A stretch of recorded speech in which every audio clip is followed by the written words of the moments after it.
I have to say, this Outdrive stuff really makes you appreciate a V-drive. Couple gears, couple shafts, maybe 4 bearings, and you're all together and you're going.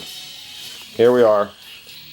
We're going to have to put our bottom end together, which is fun, but at the same time, not so fun. We've done multiple measurements, like I said, and we have come to the conclusion that Volvo is insane. One of our issues is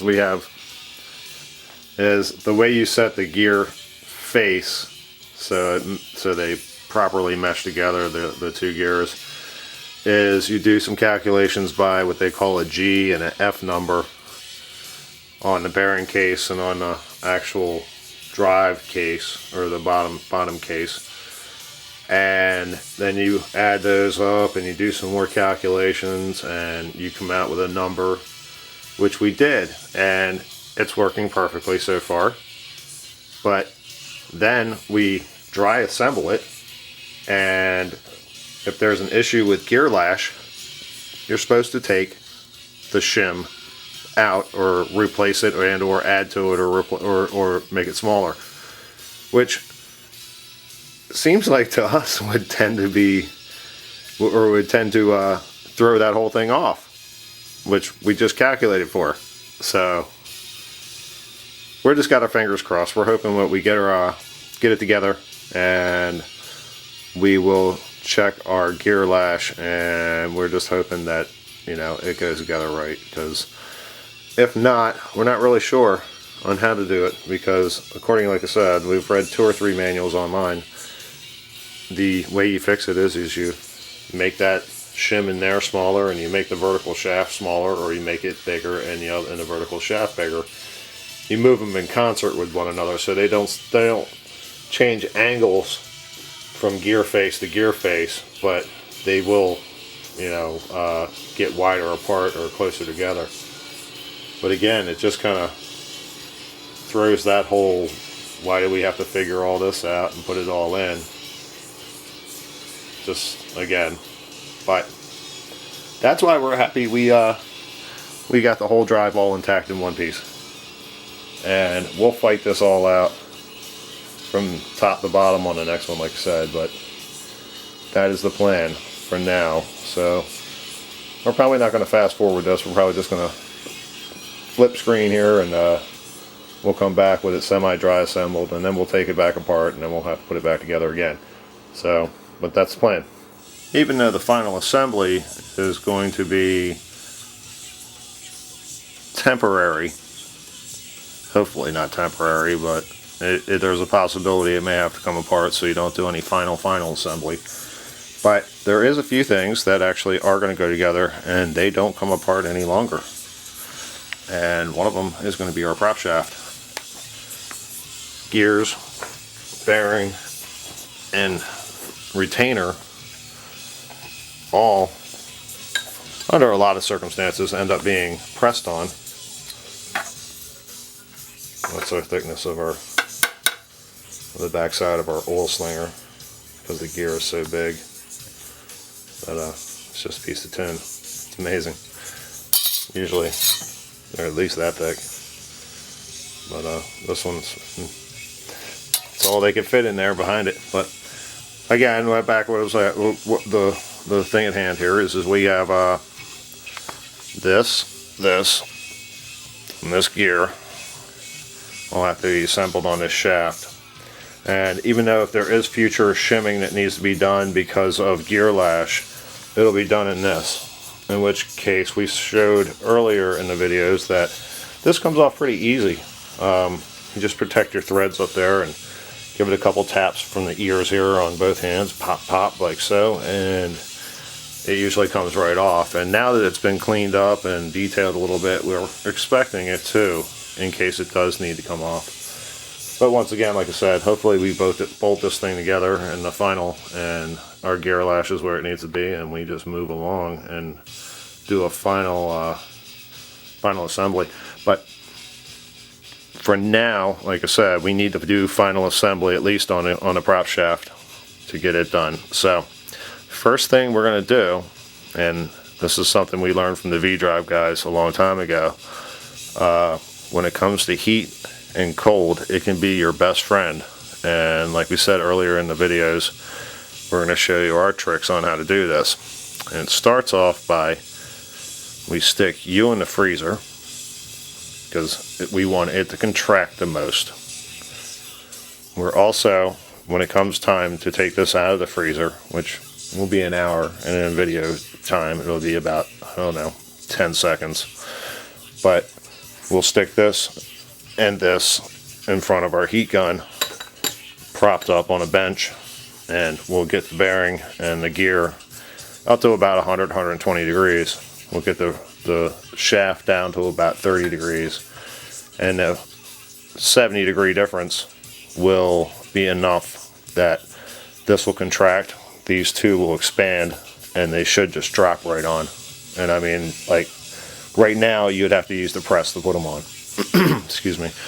And I'd rather not do that, just for the fact that things get cocked, screwy, whatever, you know, stuff happens. When this is just so easy, it takes a little longer, but you know, you just, like I said, you just drop it, this one in the freezer, you heat these two guys up, this one contracts, these two are going over top of this one, they slide right down, plop, they plop right in place, and then you can put your screw on, and while everything contracts, you stick everything back in the freezer, but we'll get to that later. But then you stick everything back in the freezer once again, including this and this, and get it all cooled down, and it slips. You know, at room temperature, it'll slip right into this guy like nothing. And once they all equalize, everything's fine. You just double check your final nut right here before you do any final assembly, and that stays together throughout the rest of the install, no matter what, because there is no way of adjusting this. There's no shimming or anything. It can go here for the gear itself to be adjusted back and forth. It all has to be done back here at the end of the prop shaft. Has to slide it back and forth this way. So we're going to go throw this guy in the freezer, and we'll be back. Okay, while we're waiting for the shaft to cool off, we got something else we can play with here. We unwrapped our bottom end from our paint job and cleaned everything up real good and blew it all out and made sure it was nice and clean inside, because this could possibly be its final go around. Inside of here we have a race that these little needle bearings ride on, and they basically sit in there like so, and they're greased in place. Then the next thing to follow is this gear. This gear goes in, and it's actually smaller than the hole, and it goes in and up. Excuse me. And those little needle bearings ride around on it, and this is what's holding it in place. So you grease the needle bearings in, and then you put the gear up there, and it all becomes one big bearing. So that's what we're going to do now. We're going to go ahead and grease them in, get the bearings, the gear slipped up in place, and then it's as simple as sliding the vertical shaft in from the top. So we're going to go ahead and do that,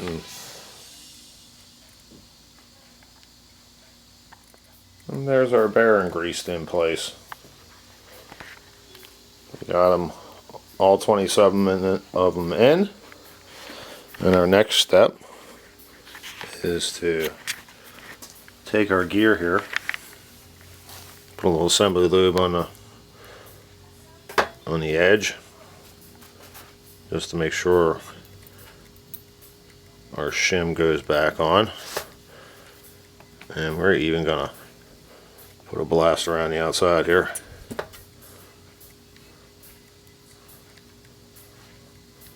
Just to make sure it gets lubed up real nice, and then it should go right in there.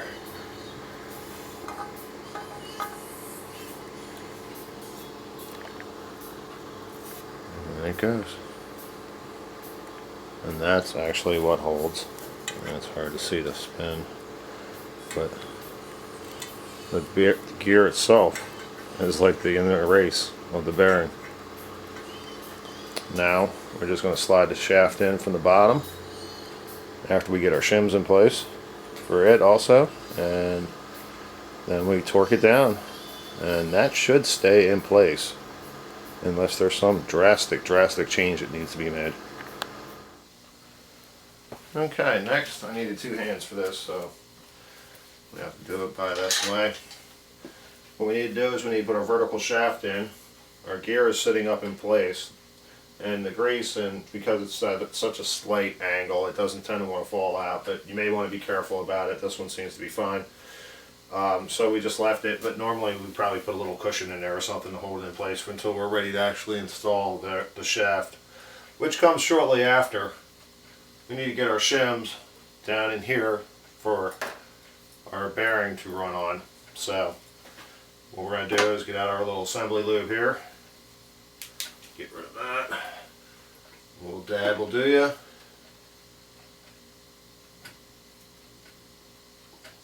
Put one in place. Another dab. Put another one in place.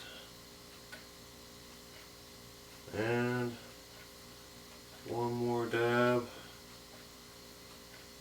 Put another one in place. Just a little added security so they don't fall all over the place. There we go. Next we're going to slide our vertical shaft in. The main thing you got to be concerned about is pushing the gear out. You don't want to do that. You want to make sure you give a little twist here and there until it falls in place. And then you're going to slide your washer on when you bend over your nut that holds that gear on. And the little crowns or little thorns that stick up actually go up towards the gear, and it helps lock it in place.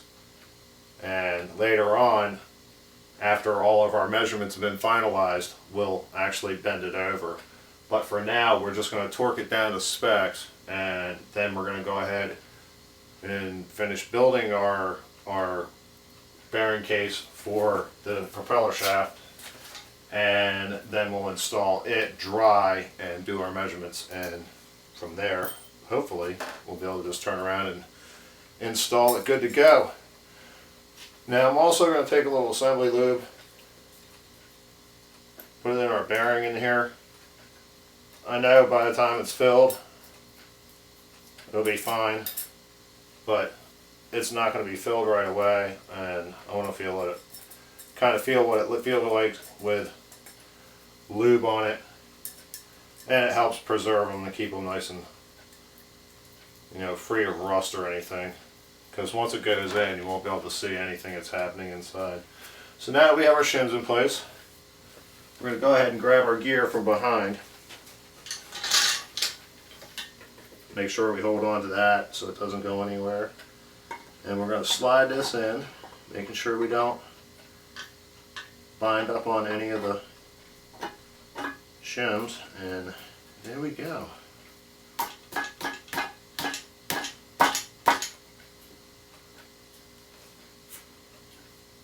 There we are. Now we're going to take our washer, slide it in,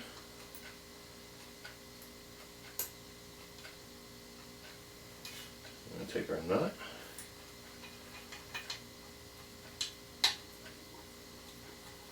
turn you on,